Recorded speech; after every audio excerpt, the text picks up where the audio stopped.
हाय सर्वांना, स्वागत आहे तुमचं ॲक्टिव्ह पूजामध्ये. मी पूजा. आज आपण झटपट कुकरमध्ये सांबार बनवणार आहोत.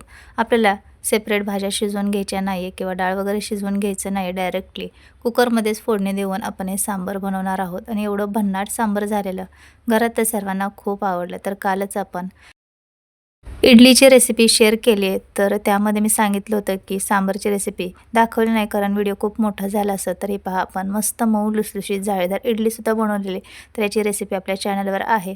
तर लगेचच सांबार बनवायला सुरुवात करूया. कसं बनवायचं ते पाहूया. तर इथे मी 1 वाटी तुरड डाळ घेतली, स्वच्छ धुवून 10 मिनिट पाण्यात ठेवायची. जास्त वेळ भिजवून घ्यायची नाही. थोडा वेळ भिजवली तर ती चांगली मऊ शिजली जाते. भाज्या कट करेपर्यंत फक्त भिजवून घ्यायची.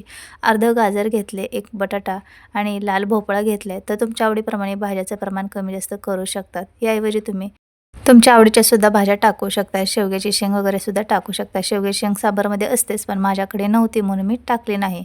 1 बारीक चिरून घेतलेला उभा कांदा आहे, 2 टोमॅटो आणि कढीपत्ता एवढं साहित्य घेतले. आता आपण डायरेक्ट कुकरमध्ये फोडणी देणार आहोत, त्यामुळे कुकरमध्ये 1 पळी तेल टाकून घ्यायचं. सांबारमध्ये तेल जास्त नसतं, तर्री वगैरे असं काहीही नसतं, साधं सिंपल सांबार असतं. तर अगदी थोडंसंच तेल टाकायचे. तेल गरम झालं की याच्यामध्ये आपण मोहरी टाकून घेऊया. मोहरी चांगली तडतडली की मग याच्यामध्ये जिरे टाकूया. तर मोहरी छान तडतडली आहे. आता याच्यामध्ये आपण जिरे टाकूया. जिरे चांगले फुलले की याच्यामध्ये कढीपत्ता टाकून घेऊया.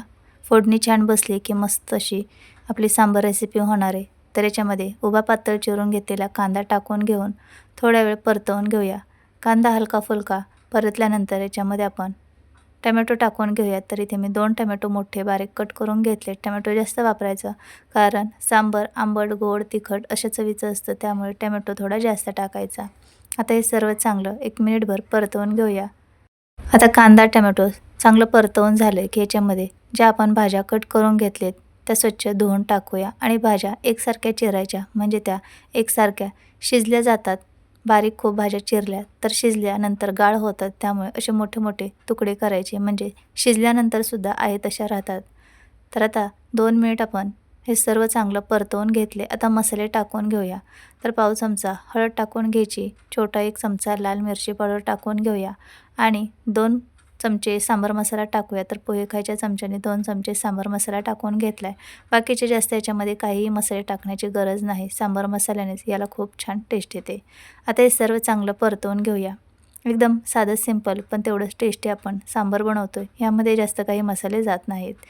तर आता आपण जी तूर डाळ भिजवून घेतली ती सर्व टाकून घेऊयात आणि थोड्या वेळासाठी हे सर्व चांगलं मिक्स करून घेऊया. तर आता डाळसुद्धा आपण टाकून घेतली. सर्व चांगलं भाज्यांसोबत मिक्स करून घेऊया आणि मस्त सुगंध येतोय सांबारचा. आणखीन आपली भाजी तयार व्हायची सांबारची, तोपर्यंतच अफलातून असा सुगंध येतोय. सर्व चांगलं मिक्स केल्यानंतर याच्यामध्ये गरम पाणी टाकून घ्यायचे आणि गरमच पाणी वापरायचे आपल्याला. तर मी साईडलाच पाणी गरम करून घेतलेलं आहे. तर याच्यामध्ये साधारण मी 1.5 ग्लास एवढं पाणी टाकून घेतले. आता सर्व चांगलं मिक्स करून घेऊया आणि सांबार पातळच असतं. आता हे सर्व चांगलं मिक्स करून घेतले. आता याच्यामध्ये चवीनुसार मीठ टाकून घेऊया. सगळ्यात महत्त्वाचं म्हणजे याच्यामध्ये थोडासा गूळ टाकायचा, किंवा गूळ नसेल तर थोडी साखर टाकली तरी चालेल, पण गूळ असेल तर आवर्जून गूळ टाका.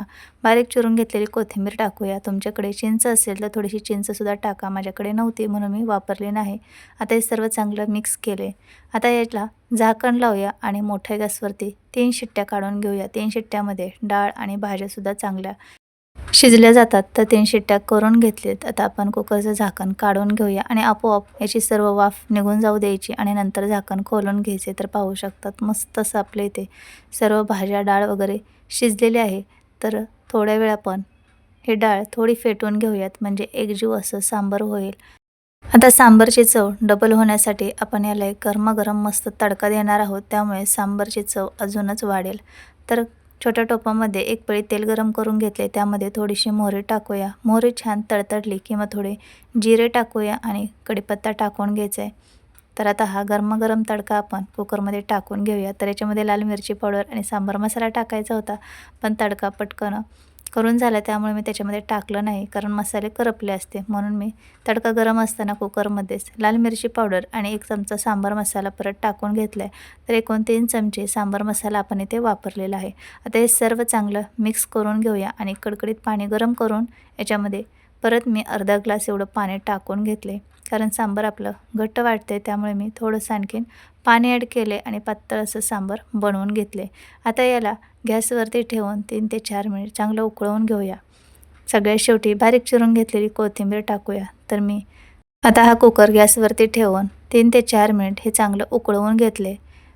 तर आपलं सांबार इथे बनवून तयार झालेलं आहे आणि मस्त सुगंध येते. तुम्ही हे सांबार इडली, डोसा किंवा भातासोबत खाऊ शकतात. एकदम भन्नाट चवीचं सांबार बनतं. नक्की एकदा करून पहा. तर झटपट आपलं कुकरमध्ये सांबार बनवून तयार झालेलं आहे. आहे की नाही एकदम साधी सोपी रेसिपी. तर गरमागरम सांबार इडली खायला खूप छान लागते, किंवा तुम्हाला भातासोबत आवडत असेल तर सांबार भातसुद्धा बनवून खाऊ शकतात.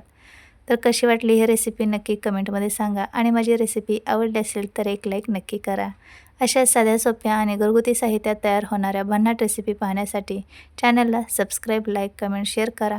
आपण भेटूया पुढच्या अशा साध्या सोप्या आणि भन्नाट रेसिपीमध्ये. तोपर्यंत सर्वांना बाय बाय.